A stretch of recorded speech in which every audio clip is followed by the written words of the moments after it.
ইদানিং অনেকেই একটা প্রশ্ন আমায় করছেন যে দাদা এআই চলে এসছে, জেমিনাই, চ্যাটজিপিটি সব নিজেরাই কোড লিখে দিচ্ছে, আমাদের কি আর চাকরি থাকবে? আপনি যদি আইটিতে থাকেন বা গ্রাফিক্স বা কন্টেন্ট ডিজাইনার হন, আপনারও হয়তো এই ভয়টা থাকবে, মনে হচ্ছে এত কষ্ট করে কাজ শিখলাম সব কি চলে যাবে। অ্যাজ এ সিনিয়র ইঞ্জিনিয়ার আমার যেটা মনে হয়, এআই আপনাকে ডিরেক্টলি রিপ্লেস করতে পারবে না, কিন্তু সেই প্রথম ভিডিওতে সার্ভাইভাল অফ দ্য ফিটেস্ট নিয়ে কথা বলেছিলাম, মনে আছে?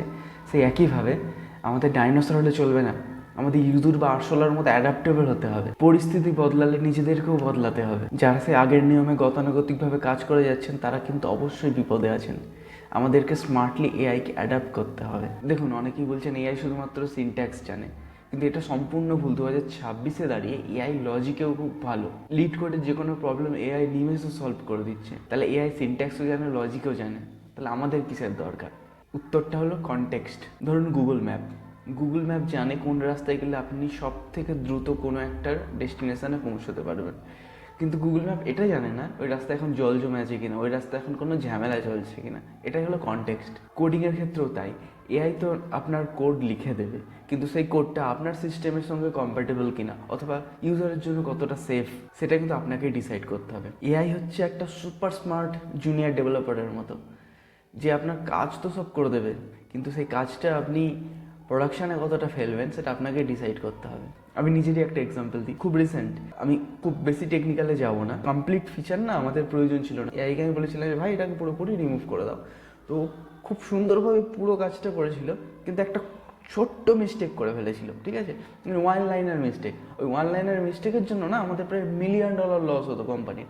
তো এটাই আর কি দেখার, যে কোড যতই ভালো লিখুক এআই, যতই ভালো সুন্দর করে কাজ করুক, you have to review it, otherwise একটা হিউজ লস হতেই পারে। আর একটা বাস্তব উদাহরণ দিই, 90s-এর দশকে যখন প্রথম কম্পিউটার এসেছিল পশ্চিমবঙ্গে, মনে আছে সারা পশ্চিমবঙ্গ যেরকম বিপ্লব হয়েছিল, সবাই বলেছিল যে কম্পিউটার এসে গেছে, এবার আর মানুষের দরকার লাগবে না, হাজার হাজার মানুষের চাকরি যাবে, তাই না? কিন্তু আজ 20-30 বছর পরে ব্যাংকিং সেক্টরের দিকে তাকিয়ে দেখুন তো, কর্মচারীর সংখ্যা কি কমে গেছে, নাকি সেক্টরটা এত বড় হয়ে গেছে যে আগের থেকে 10 গুণ বেশি কর্মচারী এখন কাজ করে সেখানে? তাহলে চাকরিটা গেল কাদের? চাকরিটা তাদেরই গেল যারা লেজারের খাতা ছেড়ে কম্পিউটারের কিবোর্ড ধরতে রাজি ছিল না। যারা অ্যাডাপ্ট করতে পারেনি তারা হারিয়ে গেছে, আর যারা কম্পিউটারটা শিখে নিয়েছিল তারা প্রমোশন পেয়ে গেছে। এআই এর ক্ষেত্রেও সেম। কোডিং শেষ হবে না, কোডিংয়ের ডেফিনেশন চেঞ্জ হয়ে যাবে। আগে কোডিংয়ের মানে ছিল যারা প্রত্যেকটা লাইন নিজের হাতে লিখতে পারে, আর এখন কোডিংয়ের মানে হচ্ছে যারা এআইকে দিয়ে কোড লিখিয়ে নিতে পারে। তাহলে আসল কথাটা কি দাঁড়ালো? AI will not replace you, a person using AI will replace you. তাই আজকের টাস্ক খুব সিম্পল, আপনি যে কাজই করুন, কোডিং, কন্টেন্ট রাইটিং বা অ্যাকাউন্টিং, চ্যাটজিপিটি বা জেমিনাইতে গিয়ে আপনার কাজের একটা ছোট্ট পোর্শন ওখানে ট্রাই করুন।